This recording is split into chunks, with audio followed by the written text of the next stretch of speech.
I found the hotel receipt by accident. My wife said she was at a work meeting that night. The receipt told a different story. Deluxe suite, 2 dinners, a bottle of wine, and a name I'd never heard before. Reynolds A. That's when I stopped being the good husband and became something else. I didn't yell. I didn't cry. I just started planning. 20 years of marriage, 2 kids, and she had no idea what was coming. By the time she figured it out, I was already gone. My name is David Miller. Dave to most folks. I'm 48 years old, and for the past 23 years I've been fixing things. Broken boilers, busted pipes, faulty wiring in commercial buildings across 3 counties. I work for Davidson Property Management, one of the biggest in the state. It's honest work. The kind that leave you tired at the end of the day, but satisfied knowing you kept offices warm, kept businesses running. I've always been a guy who fixes things, who solves problems.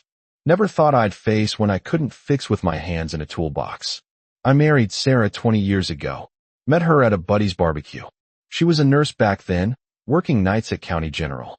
Pretty smile, sharp wit, and this way of making you feel like you were the only person in the room. We had our first kid, Ethan, a year later. He's 14 now, smart as a whip, plays baseball, and has his mother's stubborn streak. Then came Sophie, 12 years old, sweet as sugar, but tough when she needs to be. She's got my eyes and her mother's determination. For years, everything felt solid. We had routines, traditions, Sunday dinners, summer camping trips, Friday movie nights. Sarah eventually moved from nursing to office management at a medical clinic downtown. Better hours, she said, more time with the kids.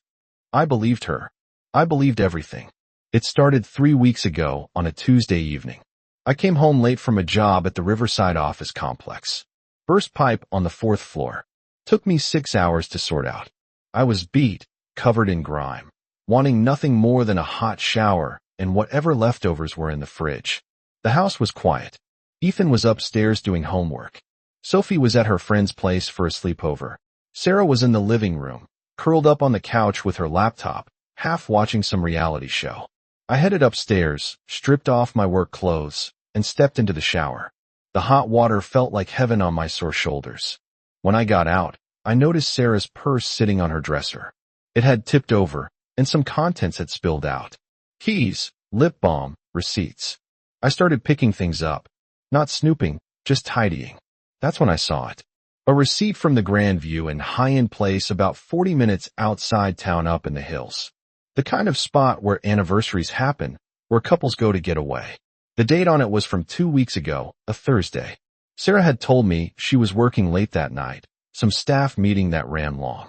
She'd gotten home around 11, apologized for missing dinner, kissed my cheek, and gone straight to bed. The receipt showed 2 charges, dinner for 2 at their restaurant, a bottle of wine, and a room deluxe king suite. My hands went still. I read it again, hoping I'd misunderstood, but there was clear as day. The name on the credit card authorization was hers. And at the bottom, in small print, a guest name, Reynolds A. I didn't know any Reynolds. She'd never mentioned that name. I stood there in my bathroom, dripping water onto the tile floor, staring at that receipt like it might suddenly explain itself. My mind raced through possibilities. Maybe it was innocent. Maybe she'd helped a coworker book a room, used her card as a favor. Maybe Reynolds was a vendor, a supplier, someone from the clinic. Maybe I was jumping to conclusions. But my gut knew better.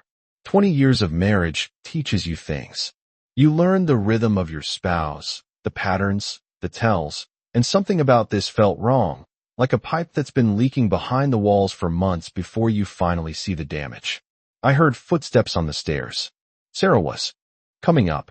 I quickly stuffed the receipt into my jeans pocket, threw on a t-shirt, and walked out of the bathroom, trying to look normal. "Hey," she said, appearing in the doorway. "You okay? You look pale, just tired." I replied, forcing a smile. "Long day."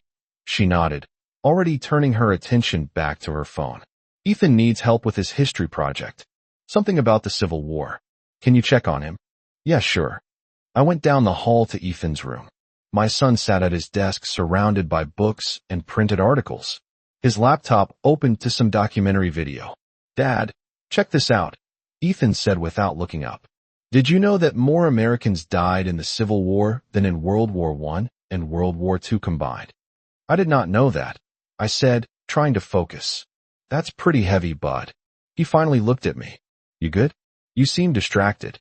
Smart kid, too smart sometimes. Just work stuff. I told him, nothing for you to worry about. Show me what you got so far. We spent the next hour working on his project, and it helped calm my spinning thoughts. But the receipt burned in my pocket like a lit match. After I said goodnight to Ethan and checked that Sarah was in bed, I went back downstairs. I sat at the kitchen table with my phone and did something I'd never done before. I looked up the Grandview's website. Luxury accommodations, romantic getaways, starting at $300 a night. The Deluxe King Suite went for $450. I opened our joint bank account on my phone and scrolled back 2 weeks. There was a charge for $473 to the Grandview and same date as the receipt. I'd seen it before, but hadn't paid attention. Money came and went. We both had access. I trusted her. I sat there in the dark kitchen, the only light coming from my phone screen, and felt something shift inside me. This wasn't nothing. This wasn't a mistake or a misunderstanding. This was real. The next morning, I waited until Sarah left for work and the kids were at school. Then I called my best friend, Mark Riley. We'd known each other since high school. Worked construction together in our 20s before I went into property management. He'd been my best man. Was Ethan's godfather. If there was anyone I could trust with this, it was him. Mark, I said when he picked up, I need to talk. Can you meet me for coffee? Sure, man. Everything all right. You sound off. Just meet me at Riverside Diner. Half an hour. I'll be there. Mark was already waiting at Riverside Diner when I pulled up. He sat in a corner booth, coffee in front of him, looking concerned. I slid in across from him and got straight to it. Sarah's cheating on me, I said quietly. His face hardened. You sure? I pulled out the receipt and showed him. Then I pulled up the bank statement on my phone. Mark studied both, his jaw tightening. Reynolds, he muttered. You know who that is? No idea. Never heard her mention the name. Mark leaned back, running a hand through his hair. What do you want to do? I need proof. Real proof. Not just a receipt and a gut feeling. If this goes to court, if I'm fighting for my kids, I need everything documented. Smart, Mark said, nodding. You thinking lawyer? Eventually. But first, I need to know what I'm dealing with, how long this has been going on, who this guy is, everything. Mark pulled out his phone. My cousin's a private investigator up in Newton County. Does corporate stuff mostly, but he handles domestic cases, too. Guy's discreet, thorough. Want me to call him? Yeah, set up. We spent the next hour mapping it out. Mark would contact his cousin. I'd keep track of Sarah's schedule. Note, every late night, every unexplained absence. I'd be careful, methodical. No confrontations yet. No tip in my hand. You good, man? Mark asked as we stood to leave. This is heavy stuff. I'm handling it. I told him I have to for Ethan and Sophie.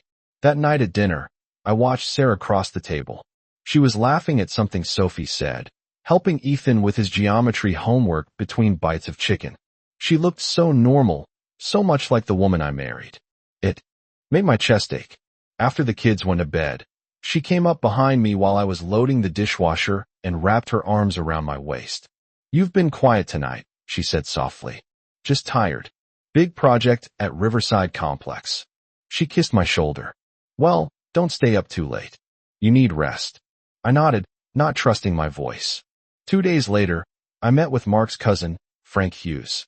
He was mid-50s ex, cop built like someone who still hit the gym regularly. We met at his office in Newton, a small second-floor space above a hardware store. Mark, fill me in on the basics, Frank said, shaking my hand. Sorry you're going through this. Thanks.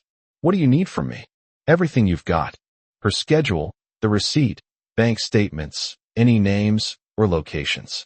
I'll do surveillance, document her movements, get photos if necessary. My rate is $100 an hour plus expenses. That's fine. Whatever it takes. I handed him copies of everything. He studied the receipt carefully. Reynolds, he said, you run that name through social media, workplace connections. Not yet. Do it. Might be a vendor, colleague. Someone connected her clinic. People leave digital footprints everywhere these days. That evening, I sat in my truck in the parking lot of a job site and searched Facebook, LinkedIn, Instagram. After 20 minutes, I found him. Adam Reynolds, 42 years old, sales representative for Greystone Medical Supply. His LinkedIn showed he worked with dental and medical clinics across the region. He was handsome in that polished way, clean-cut, expensive suits in his photos, bright smile. His Facebook was mostly private, but his profile picture showed him at some work conference arm around a colleague. I stared at his face for a long time. This was the man my wife was meeting in hotels. This was who she chose over 20 years of marriage over our family. I saved screenshots of everything and sent them to Frank. Then I drove home and kissed my kids goodnight like nothing was wrong. Frank worked fast. Within a week, he had a file 3 in thick. Photos, timestamps, surveillance logs. He laid it all out on his desk while I sat across from him, my stomach in knots. Your wife meets Reynolds every Thursday evening, Frank said, sliding a series of photos toward me. They vary the location. Different hotels, always within a 40-minute radius. She leaves the clinic around 6, drives straight to wherever they're meeting. He arrives separately, usually 15 minutes after her. I look at the photos. Sarah getting out of her car at the Grandview, and another of her at Cedar Ridge Hotel, another at Pineview Lodge. In each one, Adam Reynolds appeared shortly after walking through the same entrance. They stay an average of 3 hours, Frank continued. Sometimes they eat dinner at the hotel restaurant first. Sometimes they go straight to the room. How long has this been going on? My voice came out rougher than I intended. Frank flipped through his notes. Based on credit card records you provided, and what I've observed, at least 6 months, probably longer. 6 months, half a year of lies of her kissing me goodnight after spending the evening with someone else. There's more. Frank said, his expression grim. Reynolds is married. Wife's name is Emily Reynolds. They have 2 kids, ages 8 and 10. He lives in Brookfield, about 30 m east of here. Something clicked in my mind. Does his wife know? Not as far as I can tell. But that's your call, not mine. I just gather the facts. I took the file and paid Frank his fee in cash. Thanks for your help. Sorry it turned out this way, he said, shaking my hand. For what it's worth, you've got everything you need for court. Good luck. That evening, I sat in my truck outside Emily Reynolds' address. It was a nice suburban house, tidy lawn, basketball hoop in the driveway. I watched through the front window as she moved around the kitchen making dinner. 2 kids ran past laughing. A normal family, just like mine used to be. I made a decision then. Emily deserved to know. She deserved the same truth I've been hunting for. I got out of my truck and walked to the front door. Rang the bell. A moment later, a blonde woman in her late 30s answered. Can I help you? She asked, polite but cautious. Mrs. Reynolds, my name is Dave Miller. I think we need to talk about your husband, Adam. Her face paled slightly. I don't understand. He's been having an affair with my wife for the past 6 months. I have proof. Can I come in? She stared at me for a long moment, then stepped aside. We sat at her kitchen table. I showed her everything.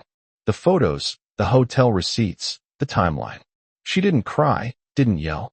She just sat there absorbing it all with this terrible calm. I suspected something. She finally said, her voice hollow. He's been distant, always working late. But I told myself I was being paranoid. I did the same thing. I admitted. She looked at me, and there was steel in her eyes. What are you going to do? Divorce her. Get custody of my kids. Make sure she loses everything that matters. Emily nodded slowly. I want to help. Whatever you need. He doesn't get to destroy this family. And walk away clean. Neither does she. I said. We shook hands. An alliance forged in betrayal. Living with Sarah became its own kind of torture. Every smile felt like a knife. Every casual touch of betrayal. But I kept my face neutral. Played the part of the unsuspecting husband. I had to. Not yet. Not until everything was in place. Ethan noticed first. We were in the garage on a Saturday afternoon working on his bike. The chain had slipped, and I was showing him how to fix it. Dad, can I ask you something? He said, wiping grease from his hands. Sure, bud. Are you and Mom okay? You guys seem off. I looked at my son, 14 years old, and already too perceptive for his own good. I couldn't lie to him, but I couldn't tell him everything either. We're working through some stuff, I said carefully. Adult stuff. Nothing for you to worry about. but I do worry. Sophie does, too. She asked me last night if you and Mom are getting divorced. That hit me harder than I expected. I set down my wrench and faced him directly. Ethan, I need you to listen. Whatever happens between your mom and me, you and Sophie are my priority. Always. I will never let anything hurt you too. Understand? He nodded, but I could see the fear in his eyes. Is it bad? It's complicated, but I'm handling it. I promise. That night, Mark came over with beer and takeout Chinese food. We sat on the back porch while Sarah took the kids to a movie. I made sure she was occupied. Got the lawyer lined up, Mark said, pulling out his phone. Her name's Rachel Grant. She's tough. Been doing family law for 15 years. Won't take any garbage from the other side. Good. When can I meet her? Monday afternoon. I already set it up. 2 o'clock at her office. He paused. You ready for this, Dave? Once you pull this trigger, there's no going back. I've been ready since I found that receipt. Mark nodded. What about the kids? That's what keeps me up at night. But I'd rather they see me fight for them than watch me pretend everything's fine while their mother destroys this family. Monday came. Rachel Grant's office was downtown on the 5th floor of an older building. She was mid-40s, sharp suit, even sharper eyes. We shook hands, and she gestured to a chair. Mark tells me you need representation, she said, getting straight to business. Tell me what's going on. I laid out everything. The affair, the evidence, Frank's investigation, my conversation with Emily Reynolds. Rachel took notes, asking pointed questions. This is solid, she said when I finished. With this evidence, you'll get primary custody. The affair works heavily in your favor, especially with the kids' ages. Courts don't like parents who prioritize affairs over family. What about assets? The house is in both names. Yes, but I've been paying the mortgage for 20 years. Her income goes to household expenses, but the property payments are all mine. We'll argue for you to keep the house. She'll get some financial settlement, but given the circumstances, it won't be 50-50. I lean forward. I want this done clean. I don't want to drag my kids through a war. Rachel's expression softened slightly. Understand, but be prepared. When she realizes what's happening, she may fight dirty. People do when they're cornered. Let her try. 2 weeks later, Sarah told me she had a business conference in Atlanta. 3 days medical office management seminar. She showed me the itinerary, hotel confirmation. Everything looked legitimate. It'll be good for the clinic, she said, packing her suitcase. Networking, new management techniques, might even lead to a promotion. Sounds great, I said, watching her fold clothes into neat stacks. She kissed me before leaving. Take care of the kids. Ethan has baseball practice Wednesday. Sophie has her art class Thursday. I've got it covered. I watch her drive away. Saw her car disappear down the street. Then I turned to Mark, who was waiting in his truck down the block. She's gone. I texted, I'm coming over. For the next 6 hours, we worked like men possessed.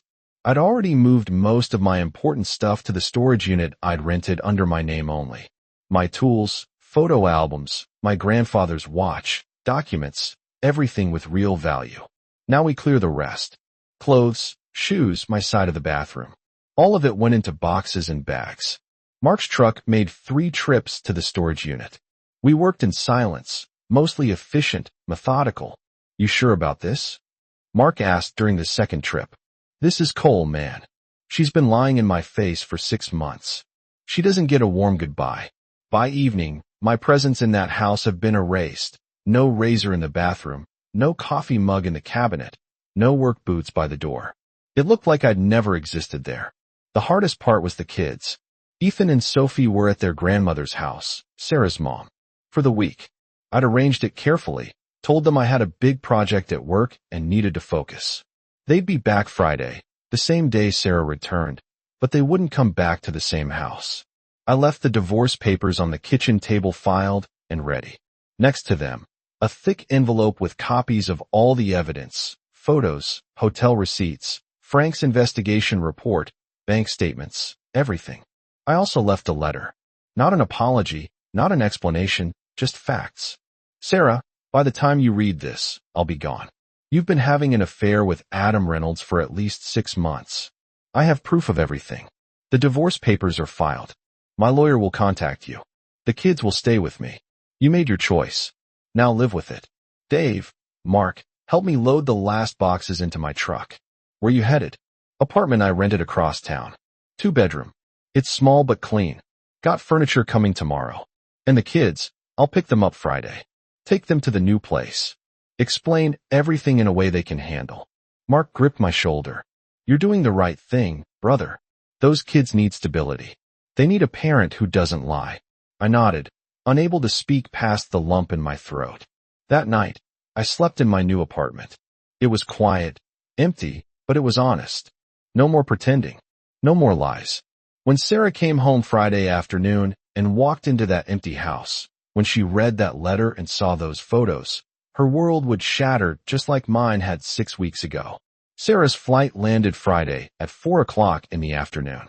I know because Emily Reynolds texted me. We'd been coordinating, keeping each other informed. She'd confronted Adam 2 days earlier, and according to her, he'd broken down completely. He's staying at his brother's place. Her text read, "Lawyer's been contacted. I'm taking everything." "Good," I replied. "Stay strong." I was at my new apartment when my phone started buzzing. Sarah. I let it ring through to voicemail. Then she called again and again 12 times in 20 minutes. Then the text started. "Dave, where are you? The house is empty. What's going on? Please call me. I'm scared. I found the papers. We need to talk. This is insane. You can't just leave like this." I read each one without responding. Mark sat across from me, watching. Cold. "Man," he said, shaking his head, but effective. My phone rang again. This time it was Ethan calling from his grandmother's house. "Dad, Mom just called Grandma crying. She says you left. What's happening?" I closed my eyes, studying myself. This was the part I've been dreading. "Ethan, I need you to listen carefully. Your mom and I are getting divorced. I found out she's been lying to us. To the whole family. I had to leave." "Lying about what?" "Adult stuff. I'll explain everything when I see you tomorrow.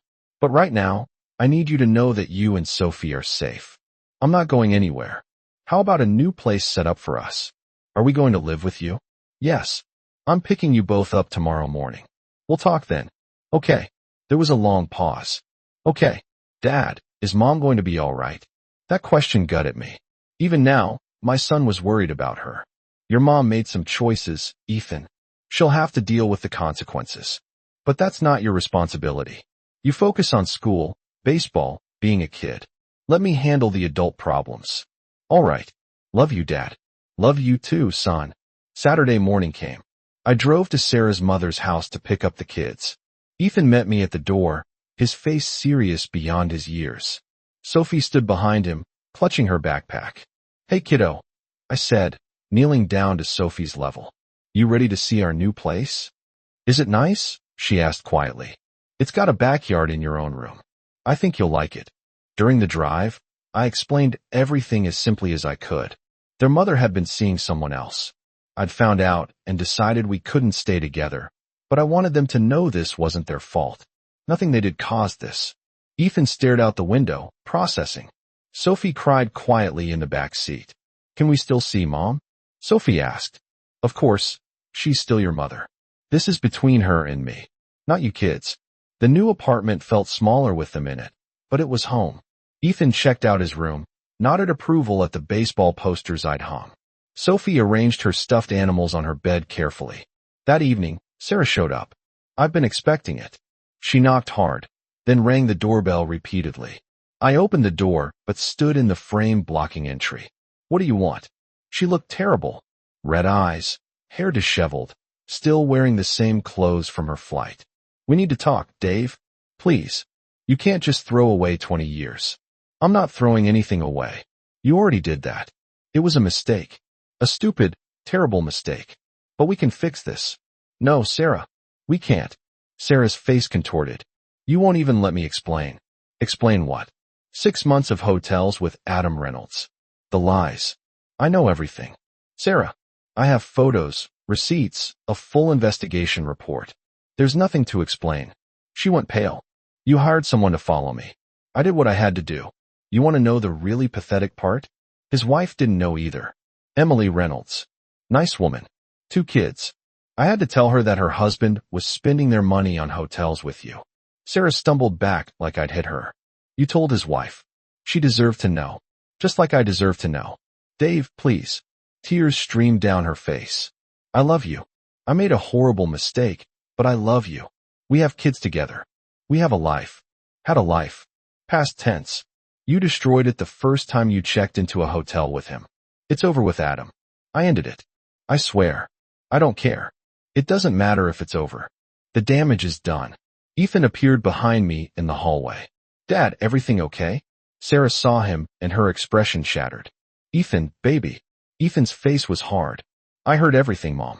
I heard Dad on the phone with Mark. I know what you did.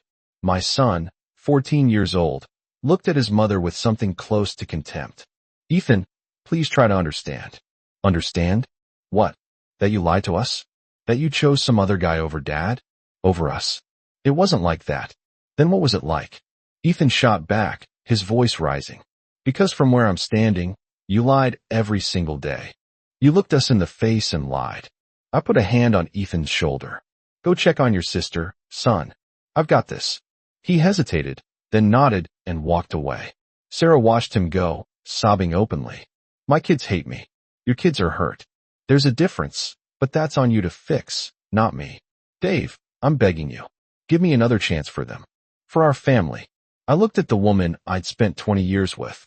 Once upon a time, she'd been everything to me. Now she was just someone who'd made choices I couldn't forgive. The divorce papers are filed. Sarah, my lawyer, will be in contact about custody arrangements. You can see the kids, but it'll be scheduled and supervised initially. Supervised? You think I'd hurt them? I think you've already hurt them enough. Now get off my property. This isn't over, Dave. Yes, it is. You just haven't accepted it yet. She stood there for a long moment, then turned and walked to her car. I watched her drive away, then closed the door and locked it. Ethan was sitting on the couch when I came back in. You okay, Dad? I will be. We all will be good because I meant what I said. What she did was wrong. I sat beside him. I know, son, but she's still your mother. Eventually, you'll need to find a way to forgive her for your own peace. Maybe, but not today. Not today. I agreed. That night, after the kids were asleep, I sat in my small living room and felt something I hadn't felt in months. Relief. The secret was out. The lies were exposed. Whatever came next, at least it would be honest. My phone buzzed. A text from Rachel Grant, my lawyer. Her attorney made contact. They want to negotiate. Meeting set for Tuesday. Be ready. I texted back. I'm ready. Let's finish this. 8 months passed like water under a bridge. The divorce went through faster than expected. Rachel had been right. With the evidence we presented, the affair documented in painful detail. Sarah didn't have a leg to stand on. I got primary custody of Ethan and Sophie. She got supervised visitation every other weekend and Wednesday evenings. The house sold. We split the proceeds, though I walked away with more given my documented contributions. She moved into a small apartment across town. Last I heard, she'd lost her job at the clinic. Too many people knew about the affair. Small towns have long memories. Adam Reynolds didn't fare much better. Emily took him to the cleaners in their divorce. Lost his job when his company discovered he'd been claiming personal expenses as business costs. Last Mark heard, Adam was living with his brother and working retail. As for me, I took the plunge I've been thinking about for years. Used my share of the house sale and opened Miller Property Services, commercial building maintenance and repair. Just me and 2 guys I worked with at Davidson. We landed 3 contracts in the first month. By month 6, we had a waiting list. Ethan was doing better. His grades improved. Baseball season went well. He'd started seeing a counselor to work through his feelings about his mother. Progress was slow, but it was happening. Sophie struggled more. She was quieter. Drew pictures of fractured families and broken houses. But she'd warmed up to our new routine. Movie nights, Sunday pancakes, just the 3 of us finding our rhythm. And then there was Rachel. Rachel Grant, my lawyer. After the divorce finalized, she called to check in, see how I was managing. We met for coffee, then dinner, then regular Friday nights when the kids were at their mother's. She was easy to talk to, understood what I'd been through in ways most people couldn't. She'd been divorced herself 5 years back. No kids, but she knew betrayal. Knew what it meant to rebuild. One evening, we were replaced. The kids were with Sarah for the weekend. Rachel cooked dinner while I told her about landing a new contract with a hospital complex. "You've really built something," she said, setting plates on the table. Most people would still be licking their wounds. Sitting around feeling sorry for myself wasn't going to change anything. Had to move forward. "That's what I admire about you, Dave. You didn't let it break you." After dinner, we sat on her porch. It was late summer, warm evening, crickets singing in the yard. "Can I ask you something?" Rachel said. "Shoot, are we doing this? Really doing this?"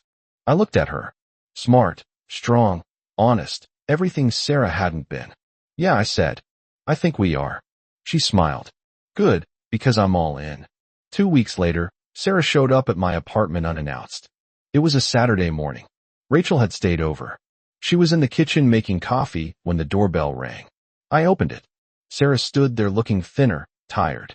She saw Rachel behind me, and her face fell. "So, it's true," Sarah said quietly. "You moved on. What did you expect?" "Sarah, I don't know. I guess I thought maybe eventually we could try again. That was never going to happen." She looked past me at Rachel, who stood in the doorway holding 2 coffee mugs. "Is she the reason you left?" "No, you're the reason I left. Rachel's the reason I'm happy now. There's a difference." Sarah's eyes filled with tears. "I lost everything. My marriage, my kids, my job, my own parents barely talk to me. And you got a new business, a new woman, everything. You made choices, Sarah. Consequences followed. That's how life works. Don't I deserve a second chance? Don't we all make mistakes?" Rachel stepped forward, her voice calm but firm. "A mistake is forgetting to pay a bill or saying something careless. What you did was calculated, repeated, deliberate. Dave gave you 20 years of loyalty. You gave him lies. This isn't about second chances. This is about him building a life with people who value honesty." Sarah looked at Rachel, then back at me. "I loved you, Dave. Maybe you did, but not enough to stay faithful. Not enough to be honest.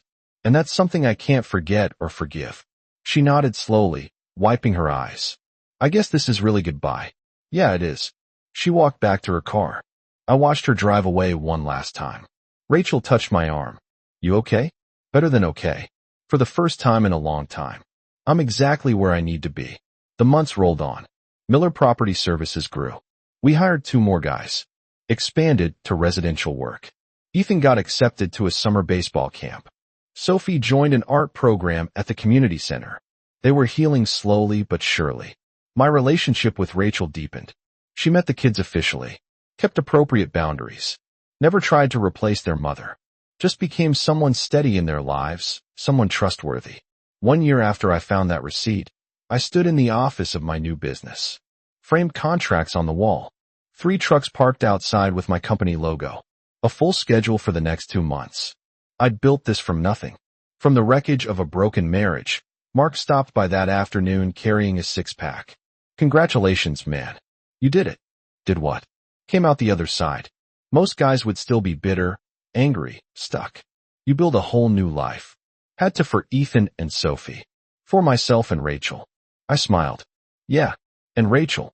That evening, I picked up the kids from Sarah's supervised visit. They climbed into my truck, chattering about their weekend plans. "Dad, can Rachel come to my game next week?" Ethan asked. "If she's free, I'm sure she'd love to." "Cool, she's pretty awesome." Sophie piped up from the back seat. "Can we have pancakes tomorrow? Rachel makes them better than you." "Hey now," I protested, grinning. "Those are fighting words." We drove home through familiar streets. 3 people rebuilding a family that looked nothing like before, but felt more solid than anything I'd had in years. Sarah had destroyed what we had. But in doing so, she'd freed me to build something better, something honest, something worth keeping. That night, after the kids were asleep, I sat on my porch and thought about everything that had changed. The betrayal had nearly destroyed me, but I'd survived. More than that, I'd thrived. Sometimes the hardest thing becomes the best thing. You just have to be willing to walk through the fire to get to the other side. I'd walked through it, and now I was finally home.